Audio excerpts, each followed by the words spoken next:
Olá, querida família diocesana de Campo Limpo, a paz do Senhor Jesus.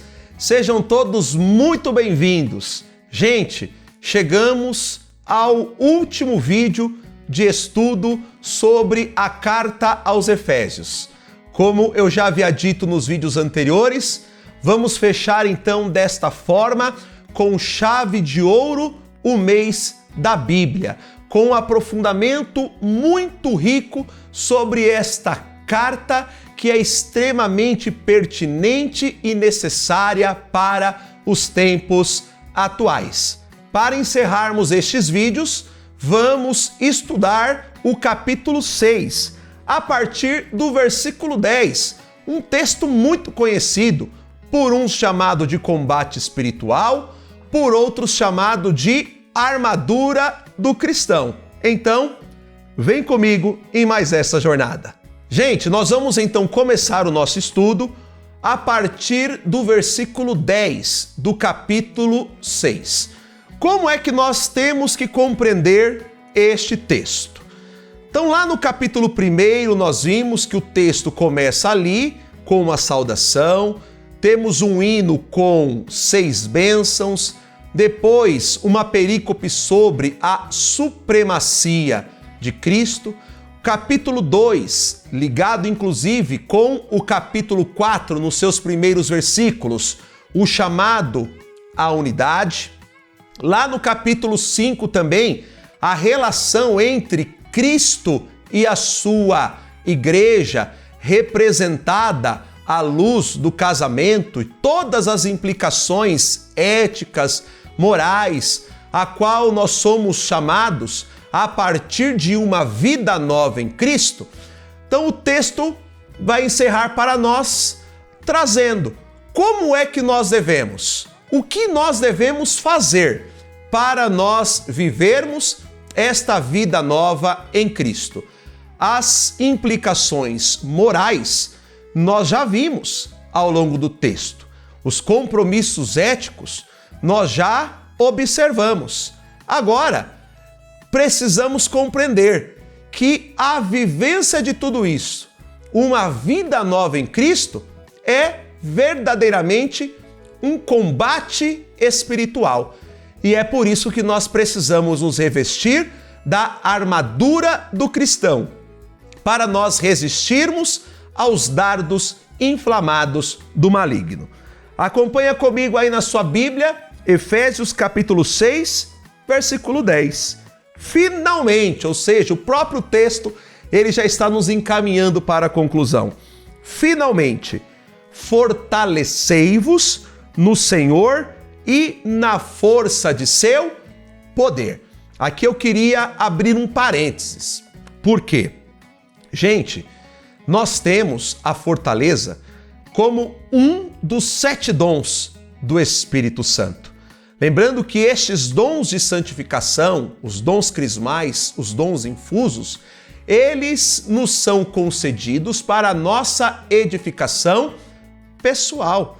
Por isso é muito importante que nos momentos de fraqueza, de abatimento, de amargura que nós possamos atravessar em nossa vida, que nós possamos pedir sempre a força, o ânimo, a coragem e o entusiasmo do Espírito, para que nós assim sejamos fortalecidos no Senhor e na força de seu poder.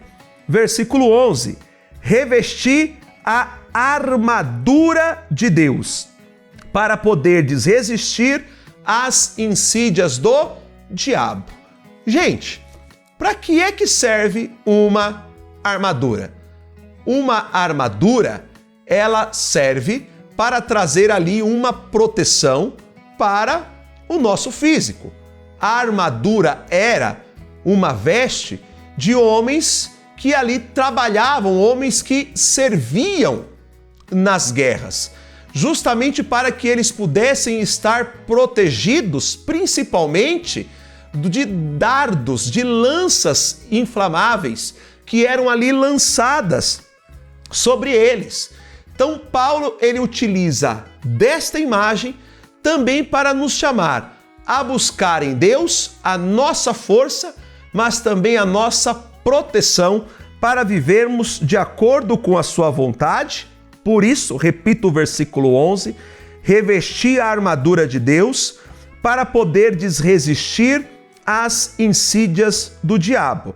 Versículo 12, pois o nosso combate não é contra o sangue e nem contra a carne. Neste caso especificamente, nós não estamos falando de uma guerra humana entre pessoas, mas contra os principados, as autoridades, contra as dominações deste mundo de trevas, contra os espíritos do mal que povoam as regiões celestiais. Nós vimos também isso nos capítulos anteriores. A ideia que se tinha, quando este texto for escrito, de que forças malignas estavam habitando, estavam espalhadas pelos ares. Paulo destaca este combate espiritual que todos nós passamos para viver esta vida nova em Cristo. Versículo 13. Por isso, deveis vestir a armadura de Deus, para poderdes resistir no dia mau e sair firmes de todo combate. Tem um dado muito interessante aqui. No combate, nós não somos chamados a ser inconstantes, a sermos imaturos. No combate, nós precisamos resistir com firmeza. E para isso, versículo 14, portanto, ponde-vos de pé, ou seja, levantem-se, saiam ali de uma situação de fracasso, de entrega, de cessão, ponde-vos de pé e cingi os rins com a verdade e revesti-vos da couraça da justiça. Vamos entender isso. O que significa estes rins cingidos com a verdade?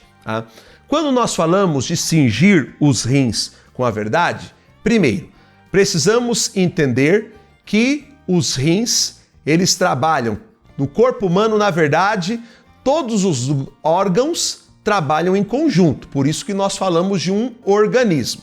Mas podemos dizer que o coração e os rins têm uma certa relação.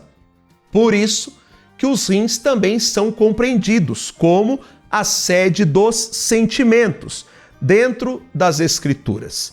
Este cingir os rins com a verdade está ligado ali a uma espécie de cordão que ficava dentro desta armadura acima da cintura. Ela inclusive puxava a túnica para cima e destaca assim de uma certa forma o estado também de prontidão, no qual todos nós devemos estar diante do chamado de Deus e guardarmos também os nossos sentimentos, as nossas emoções, considerando inclusive que as nossas emoções, elas fazem parte da nossa humanidade.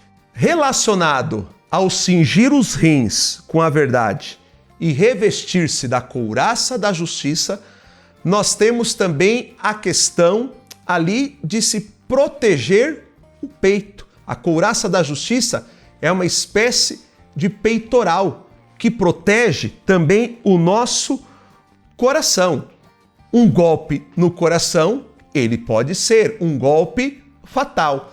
Então é importante que o coração ele esteja protegido. Rins cingidos e o coração protegido fazem com que o nosso tronco ele esteja protegido, que as nossas emoções e sentimentos também estejam protegidas contra todo o ataque que possa ser lançado contra nós. Versículo 15. E calçai os pés com o zelo para propagar o evangelho da paz. Ou seja, os pés nos lembram a missão, o estar em prontidão, o estar preparado para propagar não um evangelho de discórdia e de divisão, porque isso nem evangelho é, nasci para nós propagarmos o evangelho da paz. Versículo 16. Empunhando sempre o escudo da fé, com o qual podereis extinguir os dardos inflamados do maligno. Lembrando que as antigas armaduras também tinham um pouco desta característica de proteger os guerreiros, os soldados, dos dardos e das lanças que eram ali lançadas sobre eles. E o versículo 17: e tomai o capacete da salvação. O capacete, para que ele serve? Para proteger a cabeça. E a espada do Espírito, que é a palavra de Deus. Então olha que interessante. Um cristão, ele é um guerreiro, porque o homem de fé, ele é um guerreiro, ele é um combatente, ele é um lutador que leva numa mão a espada da palavra, no outro o escudo da fé, que tem a sua cabeça protegida pelo capacete da salvação, que tem o seu tronco protegido pela couraça da justiça e os rins cingidos com a verdade. E o versículo 18: com orações e súplicas de toda sorte, orai em todo o tempo no Espírito. Para isso, vigiai com perseverança, lembrando que a perseverança é a virtude daqueles que amam e que, por maiores que sejam as lutas e os combates, aqueles que amam permanecem firmes na comunidade e na presença do Senhor, porque sabem que não há lugar melhor para nós estarmos, e súplica por todos os santos. Versículo 19, o apóstolo faz uma recomendação por si. Orai também por mim, para que quando abrir os lábios me seja dada a palavra para anunciar com ousadia o mistério do Evangelho, do qual eu sou embaixador em cadeias. Aqui novamente relacionado às falas dentro desta carta de Paulo como um prisioneiro, a ideia, a possibilidade de que esta carta tenha sido escrita quando ele estava preso e que fale ousadamente como importa que fale. Aqui algo muito lindo. Diante de todo este estudo que nós fizemos sobre a carta aos Efésios dentro deste mês da Bíblia, que como bons católicos sejamos pessoas apaixonadas pelas Escrituras, homens e mulheres comprometidos com a palavra de Deus, que se relacionem com a palavra de Deus, que orem com a palavra de Deus, que vivam a palavra de Deus e que anunciem de uma maneira ousada o mistério do Evangelho. E os versículos de 21 a 24, uma nota pessoal com uma saudação final. É desta forma que nós concluímos então o nosso estudo sobre a carta aos Efésios. Que este estudo faça de você uma pessoa cada vez mais apaixonada pela Bíblia, que traz a palavra de Deus para nós. Eu me despeço de vocês e desejo que tudo aquilo que foi lançado, primeiramente, crie raízes profundas, frutifique com frutos abundantes e saborosos, para que o anúncio do Evangelho faça o reino de Deus ser cada vez mais presente no meio de nós. Um grande abraço a todos e permaneço à disposição de vocês. Um beijo no coração e fiquem na paz.